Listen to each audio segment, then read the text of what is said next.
안녕하세요, 백가입니다. 오늘도 저녁 백가.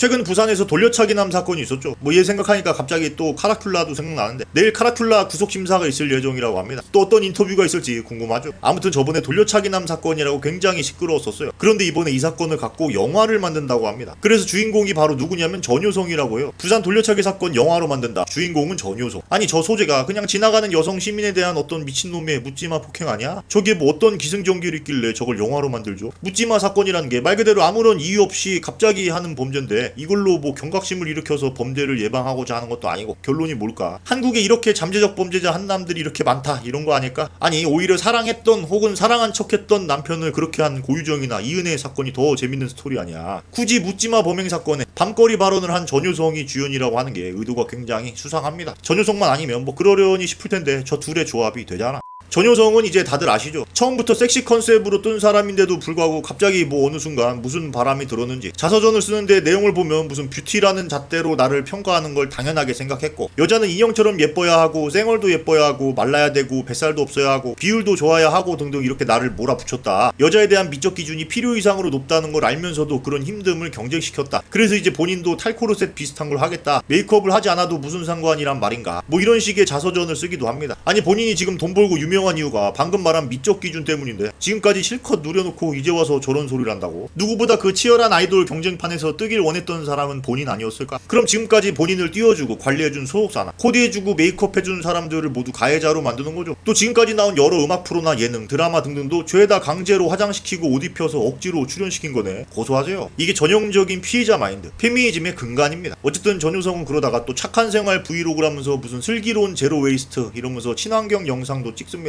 비건과 제로 웨이스트를 실천할 수 있는 샵이 있더라고요. 그러면서 이제 뭘 살 때 포장지를 아껴야 되니까 무슨 김장통을 가져갑니다. 그래야 우리 깨시민들이 봉투도 안 쓰고 슬기롭고 착한 생활을 할 수 있지 않겠습니까? 그래서 무슨 지구샵이라는 데를 가는데 저기 가면 온갖 친환경 비건 타이틀 걸고 죄다 일회용 포장지에 담아서 팔고 있어요. 저렇게 팔면 환경에 좋은 거 맞지? 저 사람들은 저렇게 하면서 지구를 살린다고 합니다. 내가 볼 때는 그냥 PC들끼리 망상하면서 서로 우월감을 팔고 사는 그런 곳 같은데 어쨌든 그래서 결국 무슨 포장지에 간식을 사왔는데 존나 맛대가리도 없는지 고양이도 안 먹습니다. 아무튼 이런 친환경을 사랑하는 전효성의 주요 콘텐츠는 목록으로까지 만들었어요. 언박싱. 혹시 몰라요. 전효성 택배는 죄다 김장통에 담겨오는 게 아닐까. 슬기로운 착한 생활 해야 되잖아. 그리고 아까 본 것처럼 비건인 것 같기도 해요. 이렇게 비건 레시피로 비건 영상을 찍기도 합니다. 근데 이렇게 고기 먹는 영상도 있던데 뭐 하나만 했으면 좋겠어요. 그리고 또 여가부 영상에 나왔는데 어두워지면 집에 들어갈 때마다 항상 내가 오늘도 안전하게 살아서 잘 들어갈 수 있을까 이러면서 괜히 여성들에게 공포심을 조장합니다. 그러니까 페미, 친환경, 비건, PC, 고양이 키우는 전형적인 80년대생 30대 중년 여성의 모습이에요. 그러다가 최근엔 사막여우 영상에서도 나왔죠. 과식을 해도 푸ung을 먹으면 괜찮다는 헛소리를 하고 있습니다. 이렇게 과대 광고 업체 영상에 나와서 말도 안 되는 헛소리를 한다면서 저격을 받습니다. 그런데도 전효성 인스타에는 아무런 입장이 없어요. 돈만 주면 아무 말이나 하면서 광고하면 되는지 본인 유명세로 사람들 속여도 되는지에 대한 사회적 책임은 없는지 그 착하고 슬기롭고 도덕적으로 뛰어나다는 전효성 입장은 없죠. 자 어쨌든 이런 전효성이 이제 돌려차기남을 주제로 한 영화에 나온다는 거잖아. 근데 뭔가 영화 결과가 뻔히 보이지 않습니까? 무슨 결말이 나올지 어떤 특정 성별의 지지가 나올지 뻔히 보이는데 뭐 그걸 노리는 거라면 성공할 수도 있어요. 왜냐면 저 감독이 누구냐? 임용재라고 2021년에 감독으로 데뷔를 했고 첫 작품이 무슨 나만 보인이에요. 왓챠 평점을 보면 평점이 1.2입니다. 저게 5점 만점에 1점이면 뭐 장난 아니죠. 또 그 조작이 난무하는 네이버 평점도 5점대니까 뭐 말 다 했습니다. 그러니까 첫 작품이 저렇게 쫄딱 망했으니까 이번엔 좀 손익분기점은 밟고 싶을 거 아니야. 화제성도 있고 특정 세력의 지지도 있을 예정이라서 옳거니 하고 가야지. 그래서 영화 제목이 악마가 될 수밖에 라고 하는데 악마가 될 수밖에는 부산 돌려차기 사건을 다루고 있지만 특정 범죄 행위에만 초점을 맞추지 않고 한국 사회의 묻지마 폭행, 보복 문제 등 사회적인 이슈를 폭넓게 녹여낼 것으로 알려졌다. 그러니까 역시 또 무슨 한국 사회에 만연한 사회적인 이슈 언급하면서 또 사람들한테 훈장질 하려고 영화 만든다는 거예요. 아마 전국에 있는 20대 남자들 싹 다 여성 혐오와 성욕에 찌든 돌려차기남으로 만들고 그런 돌려차기남을 일부러 감싸주듯이 부실수사하는 남경들과 이런 남성 카르텔 안에서 진실을 파헤치고자 하는 피해자와 여경의 울분 뭐 이런 거 아닐까? 어쨌든 오늘은 전효성과 그녀의 영화 출연 소식에 대한 저의 뇌피셜이었습니다. 그래서 오늘 한 주평. 오늘도 지금도 현재도 하루에도 몇 명씩 죽고 있는 군대 영화나 만들어라.